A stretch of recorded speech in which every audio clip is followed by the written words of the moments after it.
अस्सलामु अलैकुम वरहमतुल्लाहि वबरकातुहू।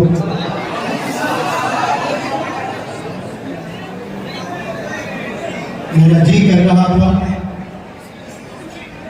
कि मैं आप नौजवानों के बीच में यानी आवाम में उधर आकर खड़े होकर के बात करूं, लेकिन आप लोग का जोश जज्बा देखकर कोई चीज तब्दीली ना करें और केबल चला जाएगा, वो डिस्टर्ब करेंगे, मसला हो जाएगा। जो जैसा है वैसे ही रहने दें और जिस पोजीशन में बैठे हैं वैसे बैठे रहे सर, ताकि कोई डिस्टर्बेंस ना हो।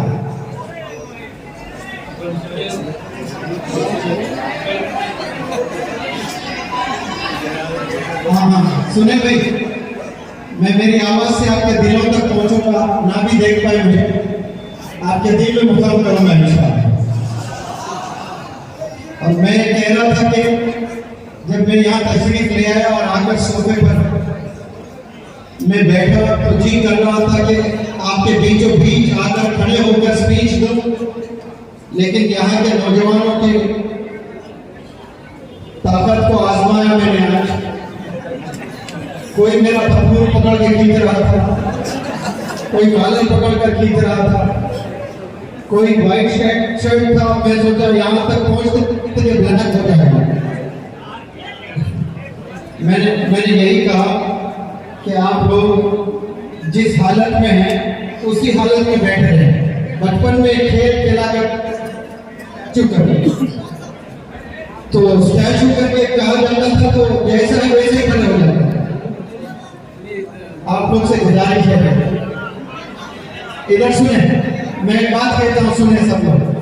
जो मुझे देखना चाहते हैं, मेरा वादा है इस स्पीच के बाद, प्रोग्राम और दुआ होने के बाद मैं घंटा खड़ा रहूंगा।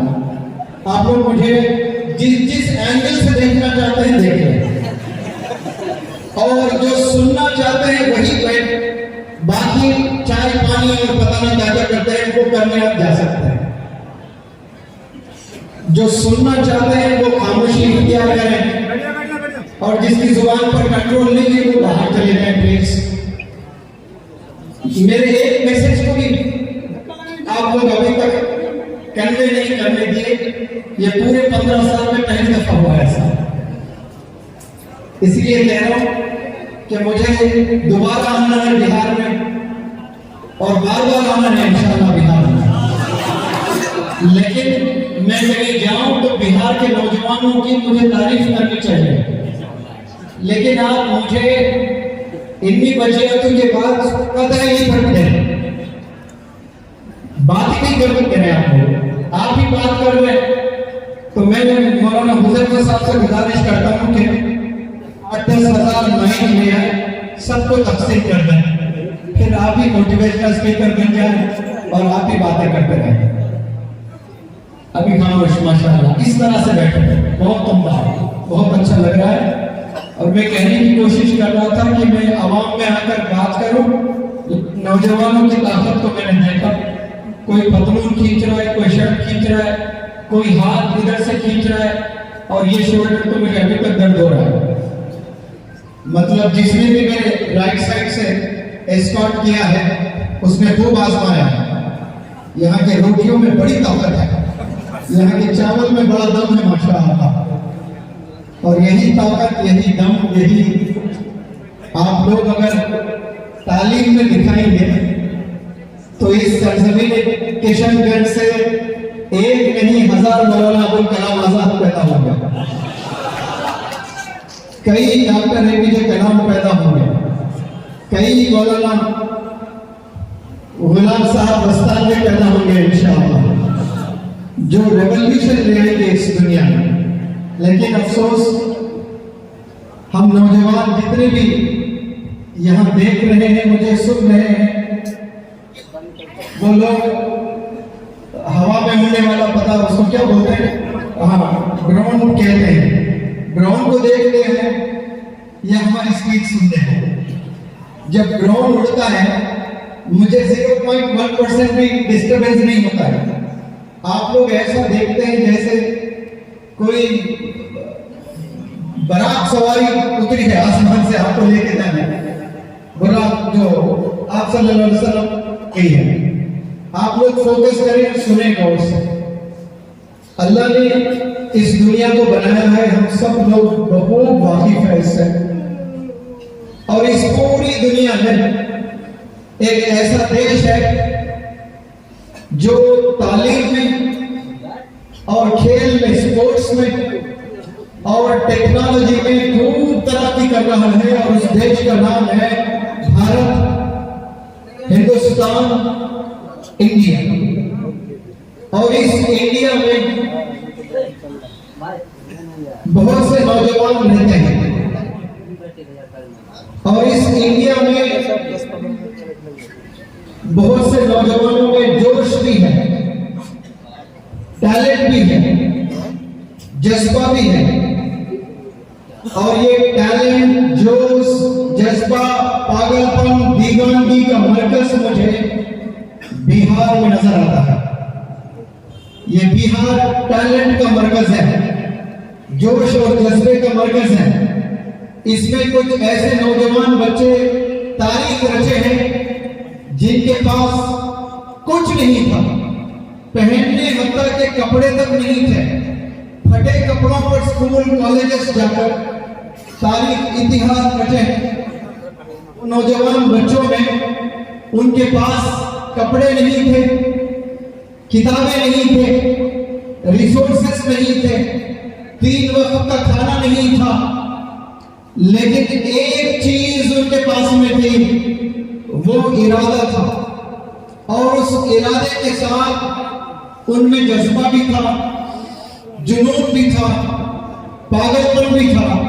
और वही जोश, जुनून, जज्बे को लेकर बिहार के नौजवान बच्चे, जो पहले हिंदुस्तान का सबसे टफ एग्जाम माना जाता था यूपीएससी, अब पूरे वर्ल्ड का सबसे टफ एग्जाम होता है यूपीएससी का। भारत में जो एग्जाम होता है, पहले सिर्फ वो भारत का सबसे टफ एग्जाम था, अभी पूरे वर्ल्ड का सबसे टफ एग्जाम कहला जाता है। और वो टफेस्ट एग्जाम लिखकर अक्सर नौजवान भारत के इस बिहार से कामयाब होते हैं। इससे मालूम ये होता है उनके पास में कुछ नहीं है, लेकिन इरादा है और जोश है। और यहाँ न जाने कितने नौजवान बैठे हैं और मुझे सुन रहे हैं, और आप लोगों को यकीन नहीं है कि आप क्या क्या कर सकते हैं इस दुनिया में। एक दिन है और दिन के 24 घंटे हैं। 24 घंटे में मेरा रिसर्च कहता है कि नौजवान मिनिमम कह रहा हूं मैं, मैक्सिमम नहीं, मिनिमम 6 घंटे वो मोबाइल फोन में बिताता है, मिनिमम 6 घंटे। और मिनिमम 6 घंटे एक नौजवान अगर बिताता है तो महीने में कितने हुए घंटे? 180 घंटे हुए। और साल में कितने घंटे बिता रहा है? करीब 2150-60 घंटे बिता रहा है। वैसे 10 साल का हिसाब लगा ले तो करीब 25,000 घंटे वो अपने जवानी के, कीमती जवानी के 25,000 घंटे सिर्फ मोबाइल पकड़कर अपनी एनर्जी को जाया किया और अपनी जिंदगी को बर्बाद किया। सिर्फ खुद की जिंदगी को बर्बाद नहीं किया उस नौजवान, वो नौजवान अपनी जिंदगी को सिर्फ बर्बाद नहीं कर रहे हैं, उनसे आने वाली नस्लों पर भी उसका असर होने वाला है।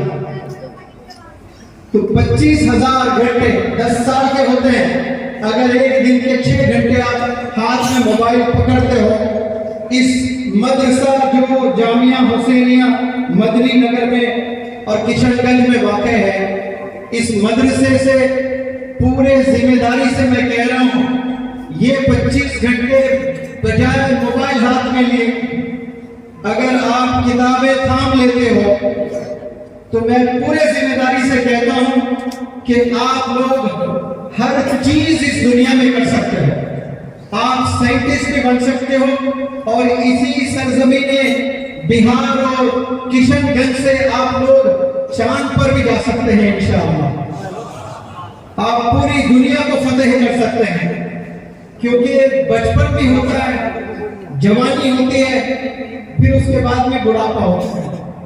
और बिलखुसूस जवानी के अगर आप 2-3 हिस्से कर लें, जो 13 साल से शुरू होकर 30 साल तक, 40 साल तक भी अगर आप रख लें, तो 13 साल से 23 साल ये जिंदगी का वो मरहला है, वो फेज है जिसमें 90% नौजवान बच्चे अपने जिंदगी को बर्बाद करते हैं। अपनी जवानी का जो जोश, एनर्जी है, वो गलत डायरेक्शन पर इन्वेस्ट करते हैं। उसे हर नौजवान में जोश है, जज्बा है और कुछ करने का हुनर है, माशाअल्लाह, हर नौजवान में होता है। बमुश्किल 5 या 10% ऐसे नौजवान बच्चे हैं जो टैलेंटेड नहीं होते हैं, मतलब अगर वो मेहनत भी करते हैं तो वो बचपन से ही कमजोर है। ये कुन फयकुन का मालिक अल्लाह सुब्हानहू व तआला हर चीज हर बंदे को नहीं देता है, लेकिन 90% बच्चों को अल्लाह ने वो जोश दिया है, वो जज्बा दिया है जो हर चीज आप कर सकते हैं इस लाइफ में। लेकिन वो 90% बंदों में जो अल्लाह ने जोश जज्बा दिया है, उसमें बमुश्किल, मैं कह रहा हूं बमुश्किल 5% नौजवान बच्चे अपनी एनर्जी सही डायरेक्शन में इन्वेस्ट करते हैं। और वो सही डायरेक्शन क्या है? वो सही डायरेक्शन है दीनी तालीम और मॉडर्न एजुकेशन। ये 2 हासिल करना बेहद जरूरी है। लेकिन नौजवान बच्चे आज अक्सर आप देखें, सारे नौजवान बच्चों के हाथ में मोबाइल फोन है, हाथ में सिगरेट है, हाथ में गुटखा है, हाथ में गांजा है और हाथ में ड्रग्स के पता नहीं क्या क्या नई चीजें आ रहे हैं, वो पाए जाते हैं। और जब आप ये चीजें अपने हाथ में पा लेते हो, तो सिर्फ आप अपनी जिंदगी बर्बाद नहीं कर रहे हो, अपने वालिदैन को भी उनके जो आखिरी 10, 20, 25 साल होते हैं, वो पूरे 25 साल आप तड़पा के मारोगे। उनकी जो जिंदगी होती है आखिरी 10 साल, 20 साल की, हर एक पल खुशी देना है आपने। लेकिन 90% नौजवान बच्चे वालिदैन को तड़पाते हैं, सताते हैं, घुट कर मर जाते हैं वालिदैन। मैंने जो देखा है, जो नौजवान गुनाहों में मुलविस है और जिनके पेरेंट्स परेशान हैं, कई पेरेंट्स तो मेरे पास आकर कहते हैं कि सर मैं इतना परेशान हूं मेरे बच्चों को लेकर, अगर मेरा मजहब खुदकुशी या सुसाइड करना इजाजत देता तो मैं कभी के मर जाता। ये बाप की जुबान से कलिमात निकल रहे हैं, किसकी वजह से निकल रहे हैं? नौजवान बच्चों की वजह से निकल रहे हैं। सिर्फ आपने गलत बच्चों से, 2-3 गलत बच्चों से दोस्ती इख्तियार कर ली आपने, और वो 2-3 बच्चे आपके वालिदैन को रुला रहे हैं, आपके वालिदैन को सता रहे हैं, आपकी जवानी को बर्बाद कर रहे हैं, आपकी जिंदगी को बर्बाद कर रहे हैं। आपकी शादी होगी, बच्चे होंगे और बच्चों की भी जिंदगी बर्बाद होगी। वो बच्चों की भी जिंदगी बर्बाद करने वाले कौन है? वो आपके 3 या 4 या 5 बच्चे हैं जिनके साथ जवानी का वक्त आप बिताते हो। आज अपने आप से पूछ लें कि आपके 3 बेस्ट फ्रेंड्स कौन हैं? वो 3 बेस्ट फ्रेंड्स का विजन क्या है, उनका मिशन क्या है? फजर की अज़ान जब मस्जिद के मीनारों से गूंजती है, क्या वो 3 फ्रेंड्स मस्जिद की ओर आते हैं बाजमात नमाज पढ़ने के लिए? क्या वो 5 वक्त नमाज अदा करते हैं? क्या वो वालिदैन की कद्र करते हैं? क्या वो सिगरेट से दूर हैं? क्या वो शराब से दूर हैं? क्या वो ड्रग्स से दूर हैं? क्या वो मोबाइल एडिक्शन से दूर हैं? क्या उन्हें पढ़ाई करना अच्छा लगता है? क्या उनके एकेडमिक्स में अच्छा स्कोर होता है? ये सब जायजा लें आप। एक शर्ट खरीदने जाते हो तो 10 पकड़कर पहनते हो, देखते हो, महसूस करते हो, फोटो लेते हो, दोस्तों को भेजते हो, राय लेते हो कि ये शर्ट मुझे लेना चाहिए कि नहीं लेना चाहिए। जब दोस्ती करते हो तब भी जायजा लेना आपने कि ये दोस्त सही है कि गलत है, ये दोस्त मुझे जन्नत में ले जाएगा या फिर ये दोस्त मुझे दोज़ख में ले जाएगा। रोज़े क़यामत में यहाँ तो यारी बोलते हो, यहाँ तो जान मिटा देंगे आप, यहाँ आप पूरे 24 घंटे देने के लिए तैयार हैं। वालिदैन चाहते हैं कि फलाने उस बच्चे के साथ फिर कभी नहीं देखना चाहता हूं मैं। ये कमेंट किसके तरफ से आता है? ये कमेंट वालिद के तरफ से आता है। लेकिन आप वालिद के बात को इस कान से सुनकर इस कान से निकाल देते हो। क्यों? क्योंकि आपका यार है, उसके साथ आपका वक्त बिताना आपको बहुत अच्छा लगता है। लेकिन रोज़े क़यामत में मेरी बात को याद रखना, आपको पता चल जाएगा इस जमीन पर जिसको आप दोस्त कहते थे वही दुश्मन है और वही आपको जहन्नुम में लेकर जाएगा। यहाँ आपको बड़ा मजा आ रहा था और उससे दोस्ती करने की वजह से आपको जहन्नुम। मैं इसीलिए तमाम नौजवानों से अपील करता हूँ, आप बहुत कुछ कर सकते हो इस जिंदगी में। आज की तारीख इस पल से आप अपनी गंदी दोस्ती, गंदी आदतें छोड़ दें और किताब को पकड़ लें और एजुकेशन पर आप काम करना शुरू करें। जब मेरी उम्र 28 इयर्स की थी, 28 साल का मैं था, अंग्रेजी का डू और डज का फर्क नहीं मालूम था मुझे कि कहाँ डू यूज करना है, कहाँ डज इस्तेमाल करना है। इतनी कमजोर मेरी ग्रामर थी। वहां से मैंने सफर शुरू किया कि मुझे अंग्रेजी सीखना बहुत जरूरी है। वक्त इजाजत नहीं देता, वरना मैं बहुत कुछ बताता आप लोगों को। कुछ वीडियोस में भी है, आप लोग तलाश करके आप देख सकते हैं। 28 साल में मैंने कुछ सोचा कि टीचर बनना है, स्पीकर बनना है, ये भी ख्याल नहीं आया।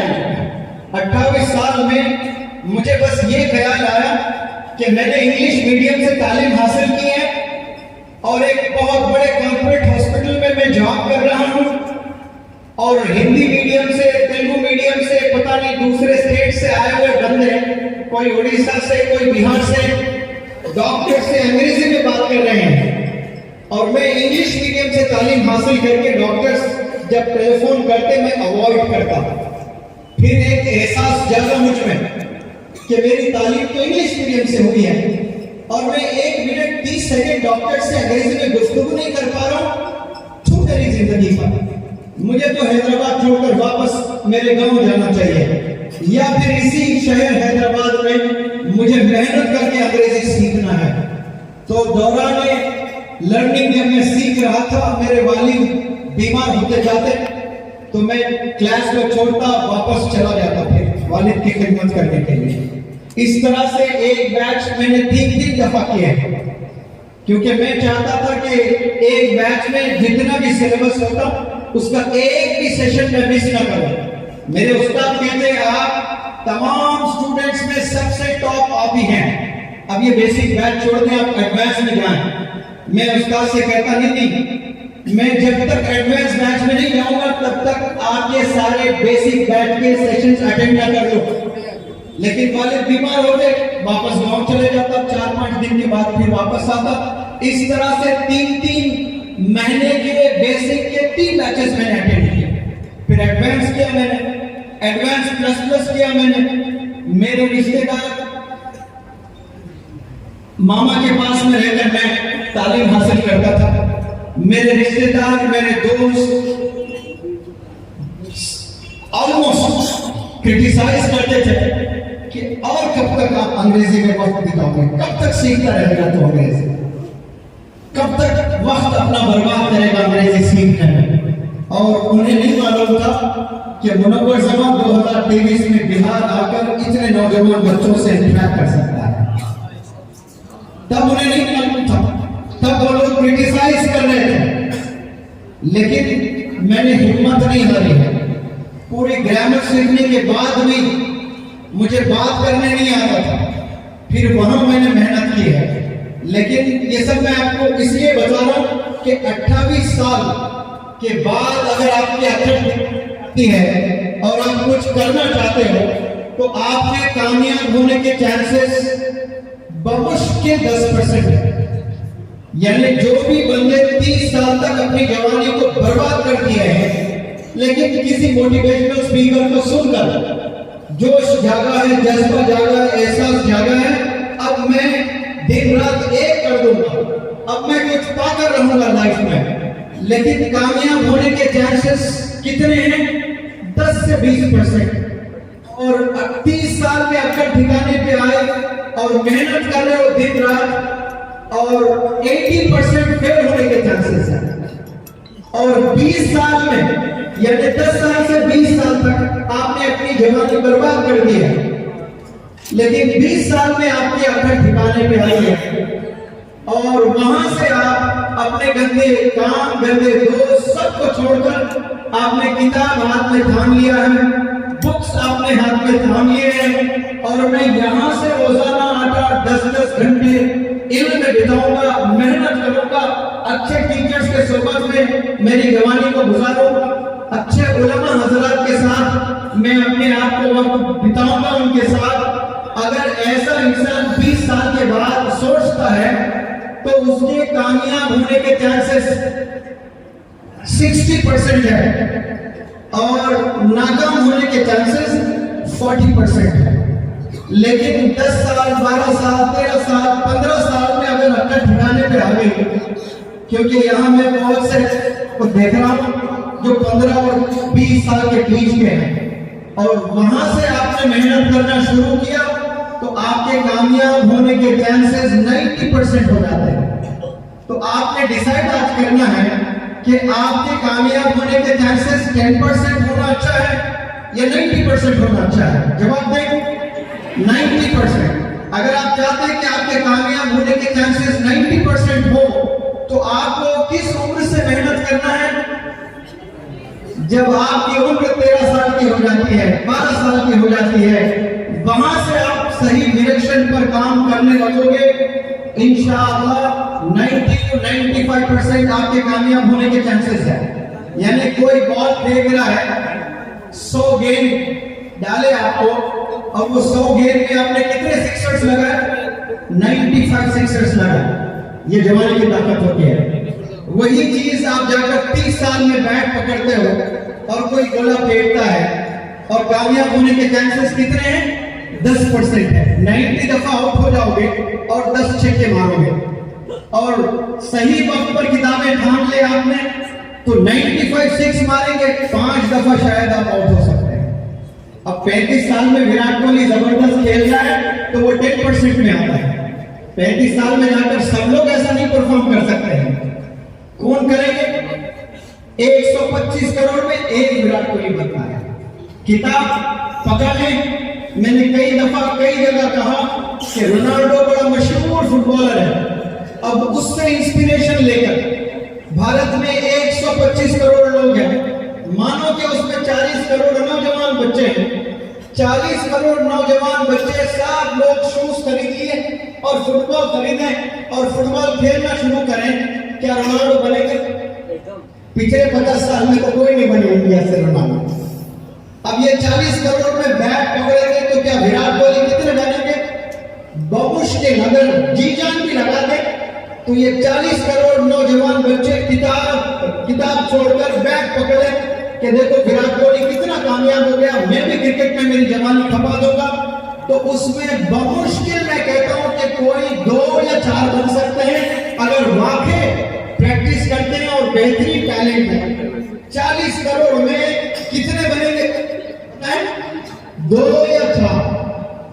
लेकिन यही 40 करोड़ बच्चे अगर किताब थाम लें और रोजाना 6-6 घंटे किताब लेकर तालीम हासिल करें, पूरे जिम्मेदारी से मैं कहता हूं कि 40 करोड़ में 39 करोड़ नौजवान बच्चे बनेंगे इंशाअल्लाह।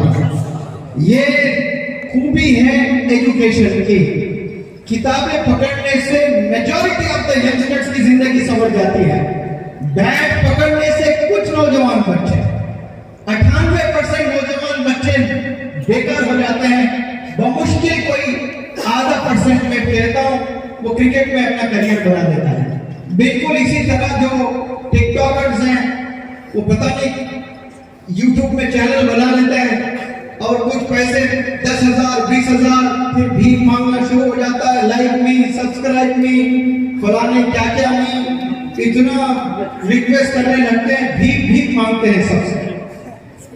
मैं मेरे तलबा को जब वर्ल्ड कप मेरा चलता है पहले दिन मैं तमाम तलबा को, बिलखुसूस लड़कियों को कहता हूं कि क्या आप मेरे वीडियोस कभी माज़ी में देखे हैं?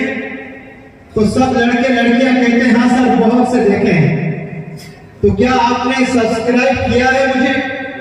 तो वो लोग कहते हैं कि हाँ मैंने सब्सक्राइब भी कर रखा है सर। लड़कियों को कहता हूँ जिंदगी में आज से मेरे वीडियो पर आपने कमेंट नहीं करना है, क्योंकि लड़कियां कमेंट करेंगी सर मैं आपका वर्कशॉप अटेंड की है, मुझे बहुत कुछ सीखने को मिला है। तो फिर एक नौजवान मैसेज भेजता है, oh so nice, you are so lucky, you got a chance to learn under Kanwar Samad sir. I even want to learn English. May I have a talk with you on phone for a while? क्या मैं कुछ देर बात कर सकता हूँ आपको? ये सब नीयत में खोट है, इश्कबाजी करना चाहता है।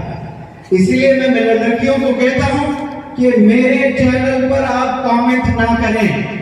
और मेरे जिंदगी में आज तक एक दफा भी ना क्लास में ना महफिलों में लोगों से गुजारिश की कि मेरे चैनल को सब्सक्राइब करो, मेरे चैनल को लाइक करो।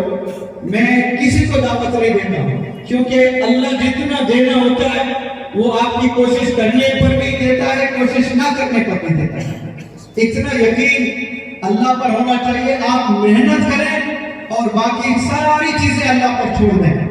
और ये जो YouTube पर अपने करियर को बनाना चाहते हैं, आपको पैसा तो मिलेगा नाच के गाकर, पता नहीं कॉमेडी कर कर, लेकिन आपकी नस्ल पर कोई असर नहीं होगा, अच्छी नस्ल नहीं आएगी उससे। आपको जब बड़े हो जाएंगे, आपके बच्चे होंगे, आपके पोते होंगे, आपके नवासे होंगे, आपकी चिचोरी हरकत को देखकर हंसेंगे वो लोग, या फिर वो कैसे चिचोरे होंगे पता नहीं। जब ये चिचोरा इतना काम किया तो उससे जो आएंगे वो तो 100 गुना ज्यादा चिचोरे रहेंगे। वो पता नहीं कपड़े पहनते भी हैं कि नहीं पहनते, फाड़ फाड़ कर कपड़े पहन रहे हैं, सिले हुए कपड़ों को फाड़ रहे हैं। एक दौर था फटे हुए कपड़ों को सी सी कर पहनते थे, और वो जाके चूहे तवाफ करता है, यहाँ के बाल वगैरह सब निकाल लेते हैं। देखिए पता नहीं उसका क्या नाम है, इधर से छीन लेते हैं, इधर से छीन लेते हैं, एक बाल उधर जा रहा है, एक बाल उधर जा रहा है, अजीब हेयर स्टाइल है। मैं नौजवानों से कहता हूं कि आपका हेयर स्टाइल को देखकर मुझे पूरा अंदाजा हो जाता है कि आपकी वालिद की आप पर कितनी नजर है और आपके घर में तरबियत आप पर कैसी हो रही है। सिर्फ नौजवान के हेयर स्टाइल को देखकर उसके वालिद की कितनी नजर और कितनी फिक्र है मुझे पता चल जाता है। अजीब अजीब हरकत नौजवान कर रहे हैं। अपने जवानी में जो अल्लाह ने जो जोश दिया है आपको, ये सही डायरेक्शन में इन्वेस्ट करना है। मैं तमाम नौजवानों से अपील करता हूं कि ये गोल्डन पीरियड से गुजर रहे हो, आप बेहतरीन आप टीचर भी बन सकते हैं। मैथ A+B² ये सब फॉर्मूला जानते हैं, लेकिन मैथ टीचर की सैलरी कितनी होती है? ऐसे भी स्कूल हैं टीचर को सिर्फ 4000 रुपए मिल रहे हैं। एवरेज तौर पर अगर देखें 10 से 12,000, कुछ अच्छे स्कूल में जाएं 25,000, और बेहतरीन स्टैंडर्ड वाले स्कूल में जाएं तो 50,000। अब 50,000 वो महीना कमाना है तो साल के कितने हुए? हाँ जी 6 लाख। मैं एक नहीं दो नहीं, ऐसे कितने टीचर्स को जानता हूं जो मैथमेटिक्स पढ़ाते हैं जिनका सालाना पैकेज 1 करोड़ है। कितना है? 1 करोड़। और वो जो 4,000 रुपए लेकर मैथ पढ़ाता है उसका A+B² क्या है? A² + B² + 2AB। जो 1 करोड़ रुपए लेकर मैथ पढ़ाता है उसका A+B² कुछ अलग है या वही है? दोनों के फॉर्मूले सेम है। ये 1 करोड़ कैसे बना रहा और ये सिर्फ 4,000? क्योंकि उसने इल्म के पूरे डेप्थ में वो चला गया, उसने गजब का मेथोडोलॉजी डेवलप किया। और सिर्फ एक मेथोडोलॉजी डेवलप नहीं किया, और जो पढ़ाता है तो बच्चे रिजल्ट भी ले आते हैं, गोया उसका कोर्स रिजल्ट ओरिएंटेड हो जाता है। तो ये मेथोडोलॉजी आप डेवलप करेंगे इंशाअल्लाह, मैथमेटिक्स के जरिए से अकेले हलाल की कमाई होगी, 1-1 करोड़ भी आप कमा सकते हैं। ऐसे न जाने सिर्फ 1 करोड़ तो पैकेज है, उसको बेहतरीन महल जैसा घर दिया जाएगा, उसको बेहतरीन कार दी जाएगी, और बड़े जबरदस्त इंसेंटिव दिए जाएंगे और ऑनर किया जाएगा, उसको दामाद की तरह देखा जाएगा। सिर्फ उसने एक मेथड को डेवलप किया है, वरना 40 साल से मैथ्स पढ़ा रहे, उनकी सैलरी 10,000 रुपए है। क्यों? उसने सब्जेक्ट के डेप्थ में कभी जाने की कोशिश नहीं की, उसने एक नए तरीके से मेथड डेवलप करने की कोशिश नहीं की है। मैं सऊदी अरेबिया जाकर इमाम हरम की फैमिली को अंग्रेजी पढ़ाने का मुझे मौका मिला था। वहां पहले दिन जब मैं गया तो इमाम हरम के फैमिली के भाई उन्होंने कहा कि आपको हम 25 लाख रुपए देंगे। 30 दिन होने के बाद बिना मुलाकात किए मैं बॉम्बे की फ्लाइट लेकर आ गया और वो लोग जब पूछे, मैंने बताया कि ये वो सरजमीन है जहां से कलमा गूंजा है और आप लोग की बदौलत से पूरे दुनिया में इस्लाम की खुशबू फैली है और इस बंदे को अल्लाह ने छोटा हुनर दिया और ऐसे अरब की दुनिया में जाकर मुझे पढ़ाने का मौका मिला जो कलमा गूंजा है और जिसकी खुशबू से पूरी दुनिया महकी है। वहां इस बंदा अपने तरफ से कुछ कंट्रीब्यूट करना चाहता है, मुझे पैसों की जरूरत नहीं है। 25 लाख इंग्लिश सिर्फ ग्रामर पढ़ाने की वजह से, ग्रामर भी नहीं पढ़ाया मैंने, ऐसे सेंटेंसेस पढ़ाए जिसमें कोई सब्जेक्ट ही नहीं है। जब सब्जेक्ट ग्रामर में नहीं होता है तो कोई उसूल ही नहीं लगता है। वो चीजें पढ़ाए 25 लाख देने के लिए तैयार। एक इंटरनेशनल स्कूल में पढ़ाया, 10 लाख रुपए मिले, वो तो लिया मैंने, मुझे झूठ नहीं बोलना चाहिए। दिल्ली पब्लिक स्कूल वहां पर पढ़ाया मैंने, बड़ी अच्छी रकम मिली मुझे। क्या पढ़ाया मैंने? 12 टेंसेस पढ़ाया और वो 12 टेंसेस पढ़ाने कितने टीचर्स अवेलेबल है भारत में? बहुत से टीचर्स हैं, लेकिन मैंने एक मेरा मेथड डेवलप किया और वो मेथड डेवलप करके पढ़ाने लगा तो सिर्फ इंडिया नहीं, अब मेरे वर्कशॉप्स में अमेरिका से, यूके से, ऑस्ट्रेलिया से, सऊदी अरेबिया से, इटली से, अफ्रीका के बच्चियां भी आ रही हैं पढ़ने के लिए। क्यों? सिर्फ मेथड को देखा है। मैं आप नौजवानों से अपील करता हूं कि जो भी सब्जेक्ट, जब नौजवान आकर मुझे पूछता है कि मुझे क्या बनना चाहिए, मैं कहता हूं कि नहीं बनो, तो एक नौजवान को बड़ा गुस्सा आया, क्या सर आप मुझे ऐसे बोलते हो, नहीं बन जाओ। मैंने कहा जावेद हबीब को जानते हो? जावेद हबीब फ्लाइटों में घूमता रहता है, कोई दूसरा नाई बाल काट रहा है, उसके पैसे जावेद हबीब के। दुनिया का one of the best hair stylist है, उसने ऐसे ब्रांचेस बनाए हैं, वो घर में बस बैठ के कॉफी पी रहा है, कोई बंदा उससे हजारों किलोमीटर दूर अपने गांव में बैठकर बाल बनवा रहा है, उसके पैसे उसके अकाउंट में जा रहे हैं। जो भी करें क्रिएटिविटी से करें, जमाने को समझते हुए करें। ये स्किल्स का जमाना है और बहुत स्किल्स आपने सीखने हैं और बड़ा जबरदस्त ऑस्ट्रेलियन एक बंदा है जिसका नाम है निकी विजुसिक। नहीं है, नहीं है, 2 हाथ नहीं है, इसके 2 पैर नहीं है, पंजे हैं लेकिन पैर नहीं है। और ये पंजे, आप पंजे सबके होते हैं ना, ये कमर से लगे हुए हैं पंजे, और ये पंजे कमर से लगे हुए हैं। 2 हाथ बिल्कुल नहीं है। वो स्विमिंग भी करता है, वो स्काइंग भी करता है, वो खुद खाना बनाता है, वो लैपटॉप खुद ऑपरेट करता है और एक गजब का मोटिवेशनल स्पीकर है। आज से 10 साल पहले मैंने सुना था कि ऑस्ट्रेलियन अमेरिकन है, वो अब जैसे मैं आपके पास आकर बात कर रहा हूं, वो आकर बात करता है तो 2-3 घंटे के वो 25 लाख रुपए लिया करता था। अब तो पता नहीं कितना ले रहा है। सिर्फ जुबान खोलकर बात करने के 25 लाख रुपए। गोया वो एक दिन की कमाई कितनी है उसकी? 25 लाख। क्या बोलेगा? मैं जो बोल रहा हूं वही बोलेगा या इससे और कुछ अच्छा बोल सकता है। लेकिन मशहूर क्यों हुआ? उसके पास हाथ नहीं है, उसके पास पैर नहीं है। आज हाथ पैर रखकर कितने नौजवान बच्चों को तैरना नहीं आता है, हाथ पैर है कंप्यूटर ऑपरेट करना नहीं आता है, हाथ पैर है खाना बनाना नहीं आता है, हर चीज खुद करता है, सीढ़ियां चढ़ता है, सारी चीजें कर रहा है। अल्लाह ने गजब का टैलेंट दिया है हम सब लोग को, हम लोग उस पर मेहनत नहीं किए हैं। इमेजिन करें कि अल्लाह ने आपको दो प्यारे हाथ दिए हैं, दो प्यारे पैर दिए हैं, दो प्यारे आंख दिए हैं। इस वक्त में अगर आपसे पूछूं कि आपकी एक आंख अल्लाह छीनने वाला है, कौन सी आंख दोगे? आपको तकलीफ होगी, क्योंकि उस वक्त मालूम होगा जब वो चीज जाती है, और जब तक वो चीज आपके पास है आपको कोई उसकी अहमियत नहीं मालूम होती है।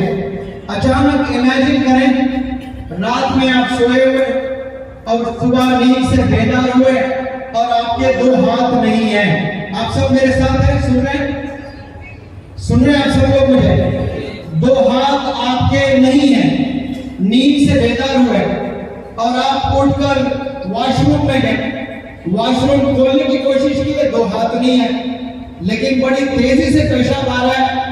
आप पैर से लात मारकर दरवाजा खोले और गए वॉशरूम, पेशाब पैखाने से फारिग हुए, लेकिन धोना है, साफ करना है, पतलून उतारना है, कंघी करना है, आंख में मैल है, मैल निकालना है, कभी पीठ ऐसे खुजाती है, खुजाना है। ये कितनी चीजें आप अपने हाथ से कर रहे हो, और अचानक हाथ चले जाए तब आपको अहमियत होगी हाथ की। इसी तरह आपको अल्लाह ने एक ऐसा जबरदस्त तोहफा दिया है जिसका नाम है दिमाग, ब्रेन। इसकी वजह से अल्लाह ने सबको अशरफुल मखलूकात कहा है, और इस ब्रेन से इंसान क्या क्या चीज कर सकता है। परिंदे उड़ते हैं, इंसान नहीं, लेकिन इंसानों ने हवा में उड़कर दिखाया है। मछलियां समुद्र में एक किनारे से दूसरे किनारे तक जा सकती हैं, इंसान कभी तसव्वुर भी नहीं कर सकता है, लेकिन कश्ती बना एक किनारे से दूसरे किनारे तक जाकर प्रूफ किया है। हमसे तेज दौड़ने वाले कई जानवर हैं, हम कभी जिंदगी में उन्हें हरा नहीं सकते मुकाबला अगर कर लें, लेकिन हमने ऐसे गाड़ियां बनाई हैं जो उनसे तेज दौड़ती हैं। ये सब किसने किया? इन्वेंशन इंसानों ने किया। क्या इस्तेमाल करके? दिमाग इस्तेमाल। तो वो दिमाग यहाँ जितने बंदे बैठे हैं उन सब के पास में है, और मैं इस प्लेटफॉर्म से आप सब लोग को अपील करता हूँ कि अल्लाह के इस तोहफे को आप और खूब मेहनत करें और अपने नाम रोशन करें, अलीदेव का नाम रोशन करें, इस शहर का नाम रोशन करें। मुझे मुझे भी तलब है आप लोगों से, श्रीनगर में कल हमारा लेक्चर था और 8:30 बजे हमारी फ्लाइट थी। सुबह 6 बजे वहां फजर की नमाज पढ़कर बड़ी ठंड में हम लोग निकले हैं दिल्ली के लिए। जैसे श्रीनगर एयरपोर्ट हमारा पहुंचना हुआ, 7:30 बजे हम लोग बैठे हुए हैं कि बस बुलावा आएगा तो फ्लाइट में जाकर बैठेंगे, लेकिन मैसेज आता है कि आपकी फ्लाइट 2 घंटे इंतजार किए, फिर और एक मैसेज आता है और 2 घंटे डिले है। गोया पूरे 4 घंटे डिले हुई है फ्लाइट। फिर दिल्ली से हमें यहाँ फिर 8 घंटा डिले हुई है। तो मैं मौलवी हुज़ैफा साहब, आपकी पूरी टीम और मेरी जानिब से तहे दिल से माज़रत चाहता हूँ। ने आपको खूब इंतजार करवाया, लेकिन अगली दफा जब बिहार आना होगा हम लोग वक्त से पहले आएंगे इंशाअल्लाह, और बड़े पैमाने पे बड़े इश्यूज पे मुझे बात करना है। मैं 15-20 आधा घंटा कभी बात ही नहीं कर सकता। आधे घंटे के बाद तो मेरी बैटरी चार्ज होती है, लेकिन वक्त की नजाकत को समझते हुए बात को जल्दी भी खत्म करना है। हजरत की दुआ भी है, और मैं वादा करता हूँ कि बिहार के जितने थिकली पॉपुलेटेड एरियाज हैं वहां जाकर मैदान में रखूंगा, ताकि मस्तूरात भी आए और नौजवान लड़कियां भी आए, पर्दे के सिस्टम भी हो, और हजारों तादाद में नौजवानों को एड्रेस करो इंशाअल्लाह। और फिर मैं मेरी बात खत्म करता हूँ। ये ये जो सरजमीन है ये टैलेंट का मरकज है और उस टैलेंट के मरकज का आप एक हिस्सा है। अपने जवानी को बर्बाद मत करें, एक ही दफा आती है जवानी और उस जवानी को सही डायरेक्शन इनमें इन्वेस्ट करें, इंशाल्लाह फिर आप कामयाब होंगे। इस मदरसे के जितने जिम्मेदारान हैं उन जिम्मेदारान को मैं शुक्रिया अदा करता हूं कि आपने बड़ा जबरदस्त ये प्रोग्राम यहाँ पर ऑर्गेनाइज किया और आप सब दुआ में बैठे, आप लोग के लिए दुआ होगी। और जो बड़े हजरत है मौलाना गुलाम साहब गुस्ताफ में जो 5 मेडिकल कॉलेजेस कायम किए हैं, फार्मेसी कॉलेजेस हैं, उनके सहयोग के लिए भी दुआ होगी। और आप सब लोग अपने वालिदैन को मेरा सलाम जरूर अर्ज करें।